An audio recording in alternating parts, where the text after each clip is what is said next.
Chicken fry খেতে কে না ভালোবাসে।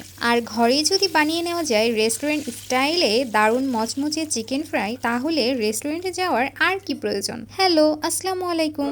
চলুন তাহলে ঝটপট কথা না বাড়িয়ে চিকেন ফ্রাই বানানো শুরু করি। এখানে আমি চিকেনগুলো কেটে ধুয়ে পরিষ্কার করে পানি ঝরিয়ে নিয়েছি। চিকেনগুলোতে মরিচ গুঁড়া, ধনিয়া গুঁড়া, জিরা গুঁড়া, স্বাদ মতো লবণ, স্পেশাল মশলা গুঁড়া, আদা রসুনের পেস্ট, সয়া সস এবং এক টুকরা লেবুর রস দিয়ে মশলা মাংসের সাথে খুব সুন্দর করে মাখিয়ে ঢেকে ফ্রিজে রেস্টে রেখেছি 1 ঘন্টা। 1 ঘন্টা পর ফ্রিজ থেকে বের করে ভেজে নেওয়ার পালা।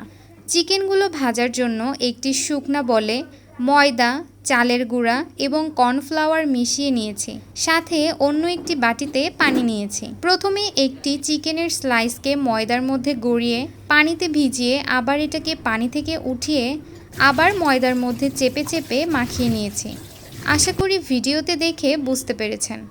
সেম প্রসেসে সবগুলো চিকেন তৈরি করে নিয়েছি। এখন তেল গরম করে চুলার হিট মিডিয়ামে রেখে চিকেনগুলো উল্টে পাল্টে বাদামি কালার করে ভেজে নিলেই রেডি দারুণ মচমচে মজার চিকেন ফ্রাই। বাসায় একবার হলেও এই প্রসেসে একবার রেসিপিটি তৈরি করে দেখবেন। আশা করি ভিডিওটি আপনাদের সকলেরই ভালো লেগেছে। ভিডিওটি ভালো লাগলে অবশ্যই লাইক কমেন্ট করে পাশে থাকবেন। সকলেই ভালো থাকবেন, সুস্থ থাকবেন। সবাইকে আল্লাহ হাফেজ।